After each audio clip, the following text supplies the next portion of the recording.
Eh bien, salut à tous. Alors aujourd'hui, on se retrouve pour une nouvelle vidéo. Et justement, on va reparler un peu du HP Vectra que mon voisin propriétaire m'a donné gracieusement. Donc d'une valeur quand même de 400-500 balles à la revente. Même si maintenant, il doit valoir beaucoup moins. Puisque on va reparler un peu d'alimentation. Vous savez, je vous ai parlé un peu d'alimentation de 150 watts qui est... juste hop ici, voilà, on voit bien noter 150 watts, vous devriez bien le voir. D'ailleurs, faut jamais être dans le bon sens. C'est oui, il y a plus les câbles. Je vais vous expliquer. Mais ici, on dirait, je pense vraiment, ça ressemble au logo de Delta Electronics. Donc, à l'époque, enfin, aux années 2005, 8, 10 par là, on avait dans les PC Acer, Packard Bell, etc. Lenovo peut-être à une époque ou IBM, je sais plus.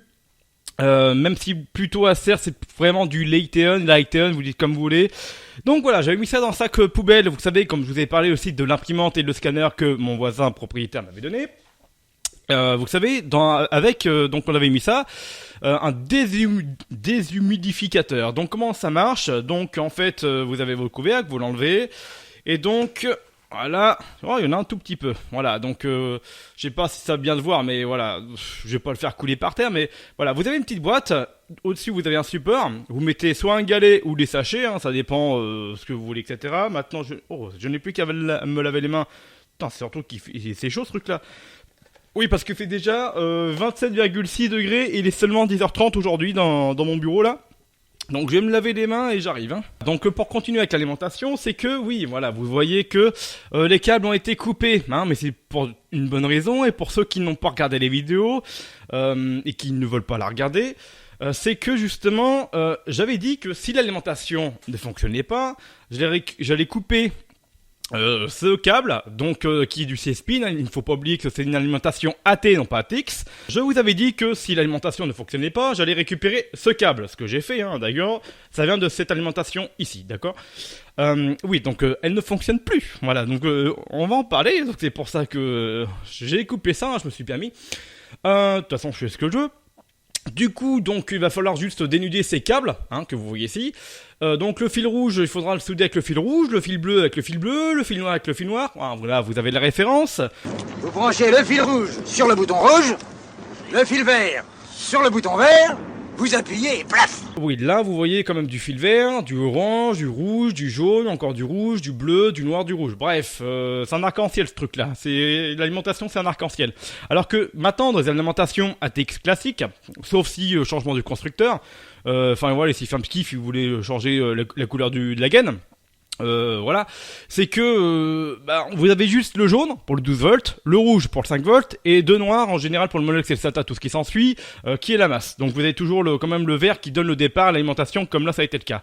Donc ça a été fait donc avec, je vous dis, un déshumidificateur, voilà. Et du coup, on a démonté l'alimentation, moi et ma femme. On a chié à cause d'une vis, on était à la meuleuse.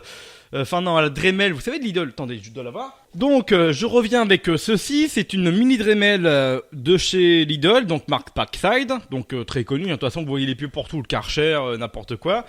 J'ai rien contre la marque Parkside, j'ai une ponceuse Parkside depuis 3 ans et demi maintenant. Même quand j'ai quitté mon logement à Alençon, j'ai poncé entièrement mon mur avec, donc c'est-à-dire toute la pièce en fait. Afin de repeindre en blanc parce que j'avais pas en gris, le propriétaire voulait en blanc, etc. Bon bref, voilà. Du coup, ça m'a pas lâché. Tout ce que j'ai demandé de faire pour poncer du bois, un peu limer du plastique machin, poncer, mais non, j'ai jamais eu de problème avec la mat Parkside en vrai. Il y en a qui disent que voilà, c'est de la même machin. Alors ça, je crois que ça coûte 25 balles. Tiens, désolé Lidl, je vais vous faire un placement de produit. Donc, pas dans le bon sens. C'est très bien pour tout ce qu'il y a, voilà, avec les accessoires, tout ce qui s'ensuit. Mais le problème, c'est que moi, je m'en servais à la base pour le métal. C'est-à-dire que j'ai découpé, on s'éloigne du sujet, je sais, on va faire un petit aparté, désolé. C'est que moi j'ai coupé, vous savez, côté d'un boîtier, où justement j'ai fait ma vitre en plexi et ça s'appelle, la vidéo, c'est le Green PC, The Green PC. Donc en fait, vous ne pouvez pas, donc je peux me faire écouter, si vous voulez. Voilà, donc si je mets ça au max, on va baisser un peu. Un cas, ça vibre pas mal, mais si vous voulez, je peux vous présenter ça dans une autre vidéo, sachant que je m'en sers pas mal, donc pourquoi pas. Vous allez acheter Les disques de la vraie marque Dremel, voilà, ça coûte déjà 15-20 balles. Le petit adaptateur des disques Dremel, hein, voilà, puisque ils ont fait à leur avantage, donc c'est-à-dire que c'est le système que pour les disques Dremel, voilà, il y en a pour 15 euros aussi, 15 balles. Donc c'est-à-dire qu'un truc à 25 euros, pour la pub mensonger, entre guillemets, on peut couper le métal avec, et ben ça vous revient à 55 euros. Bon, mais en vrai j'en suis content, hormis le fait que je devais acheter les disques, hein, voilà. Donc ouais, l'alimentation, pour en revenir à ça, c'est que, donc je vais fermer ça, je vais le ranger, voilà, je rangerai plus tard. C'est que voilà, donc l'alimentation, on avait une vis à la con, on a percé, on a meulé, voilà, juste à cause d'une vis à la con, je pouvais pas ouvrir ceci. Donc voilà comment ça se présente, hein, si vous voulez le voir. C'est vrai que je ne l'ai pas présenté. Voilà, là en face de vous, vous avez l'alimentation. Oui, c'est grossier, c'est gros, contrairement à maintenant. Mais à l'époque, voilà. Donc ça, je vous rappelle, ça fait seulement normalement 150 watts. Hein, vous le voyez là, hein, voilà. Donc le ventilateur et le branchement derrière, vous l'avez ici, voilà.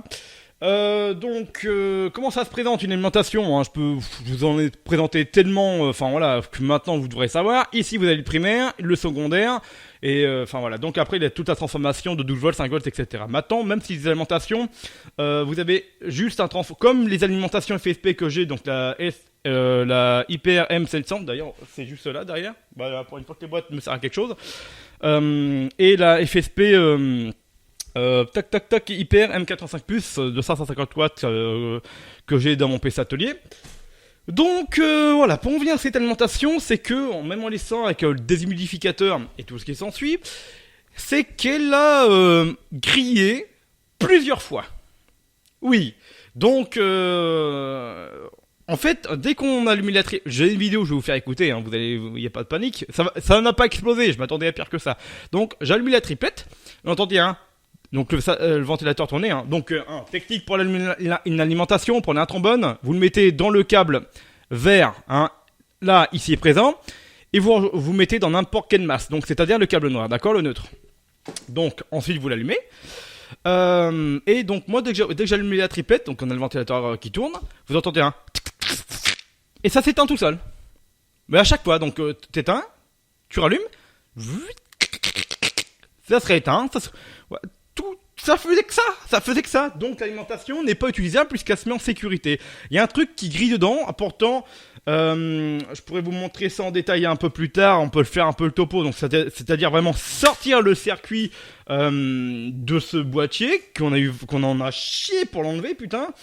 Et voilà. Donc déjà j'ai été étonné. Déjà on a ici là les deux gros trucs noirs que vous avez là. Vous allez peut-être pas. Normalement, il doit plus y avoir dû, hein, ça a été débranché hier, mais voilà. Donc, nous avons deux gros condensateurs. Donc, normalement, il y en a on a un seul de 200 ou 400 volts maintenant, 85 plus, 85 degrés ou 105 degrés. Ouais, c'est ça. Et là, là, on a deux fois 250. Deux fois 250, mais ce serait bien. Je crois que c'est des 1000 microfarads. Faudra regarder. Mais ouais. Donc. Ça me fait chier parce que je voulais le restaurer tel qu'il était dans son jus. Donc je vais devoir justement trafiquer ce petit câble, souder avec une alimentation qui me sert très très peu, hein, pour un PC en PGA 370, un petit Celeron 760... non, Pentium ou Celeron? Je crois que c'est un Celeron. Ou un Pentium, je ne sais plus. Je crois que c'est un Celeron de 766 MHz, je ne sais plus. La carte mère IBM que j'ai lavée à l'eau du robinet. La carte mère à base de i386 avec le processeur, tout ça. Je vais quand même la passer sous l'eau savonneuse, c'est-à-dire on va la mettre, je peux vous filmer ça, hein, faire une vidéo éventuellement, pourquoi pas, ce sera la deuxième. C'est que cette carte mère, donc on va retirer le processeur, les RAM, etc. On va la passer sous l'eau savonneuse. J'ai pas envie qu'il y ait un petit morceau de métal ou avec l'humidité machin, comme l'alimentation, donc il n'y a pas de bout de métal, mais avec l'humidité, là ça a tout niqué, hein, donc ça l'a complètement détruit, elle ne sera peut-être plus jamais en service, donc je vais pas me faire chier à la réparer machin. Alors que voilà, ça peut-être traîné à l'humidité pendant 5, 7, 10, 15 ans, j'en sais rien. C'est un PC qui date de 81 ou 87, je sais plus exactement celui-là. Mais voilà, on va passer la carte mère, toutes les cartes filles. Donc c'est-à-dire pour le clavier, la carte graphique, les branchements clavier, tout ça, les ports réseau, LAN, machin, tout ça. Oui, je regarde là parce que le PC est juste là. Donc j'ai quand même passé sous l'eau comme ça au cas où, j'ai pas envie de griller non plus ma carte mère. Puisque putain j'en voulais depuis longtemps. Vous savez que les i386 ça devient de plus en plus rare. Maintenant les gens avec les vieux PC ils les détruisent complètement pour récupérer le peu d'or qu'il y a dedans. Voilà, donc ça fait un peu chier. Donc des collectionneurs comme moi qui aiment bien ça, voilà, il y en a beaucoup qui récupèrent, heureusement, hein, Taverne Jaune, etc. Peut-être Electronic Arts, hein, bonjour à vous les gars. Mais ouais non, et franchement, voilà, ça... j'ai quand même la passé dans le doute, dans l'eau savonneuse. Et le boîtier, vu que le i386, contrairement à l'Olifty qui est un peu plus loin, je vais pas le garder, je vais le vendre. Donc l'alimentation doit être, j'imagine, le même problème que celle-là. C'est que je vais le blanchir, c'est-à-dire on va laver la caisse, la carte mère, on va tout laver, on va tout rendre propre. Donc pour le boîtier c'est pas compliqué, un coup de javel, un coup de bicap en dessous ou un peu de vinaigre, les trois mélangés, pourquoi pas. Voilà, donc on va le restaurer à fond et en espérant que ça fonctionne. Donc déjà, je vous ferai une autre vidéo aussi, c'est que en plus de laver la carte mère à l'eau du robinet, le nettoyage pour le blanchir le boîtier, c'est que voilà, je ferai un petit coup de soudure. Hein, j'en ai fait plein sur ma chaîne, hein, des condensateurs surtout. Mais là, voilà, on va souder, on va souder les câbles dans notre ligne FFP de 350 watts, qui est prévu pour une alimentation, enfin pour un PC ATX, hein, je rappelle. D'ailleurs, je viens de penser à un truc, c'est que quand ça fait des, ce que vous voulez machin. C'est que quand ça grésillait, il n'y avait pas d'odeur. Il n'y avait pas d'odeur de brûlé, il n'y avait pas d'odeur d'humidité, il n'y avait pas d'odeur de métal, il n'y avait pas d'odeur de condensateur qui fuit. Donc je sais pas. Pourtant, il y a deux fusibles dedans, ils n'ont pas cramé. Donc je pourrais vous présenter ça éventuellement. Donc j'ai pas mal de vidéos à vous faire. Sachant que maintenant, niveau santé, je commence à aller mieux. C'est pour ça que là, entre deux, là, ça faisait 2 semaines que j'ai pas fait de vidéo. Mais voilà, donc on va reprendre doucement, tranquillement. Peut-être même les lives avec Sento, Kurumi, et tout ce qui s'ensuit. Donc bougez à vous les potos, hein, on est là. Et voilà, donc je n'ai plus qu'à vous dire à la prochaine. Bye. Je vais essayer de vous caler le téléphone comme ça. Ok. Voilà, pour que vous entendez bien qu'est-ce qui grésille. Bon, par contre, je prends le risque que ça explose à tout moment. Hein. Voilà.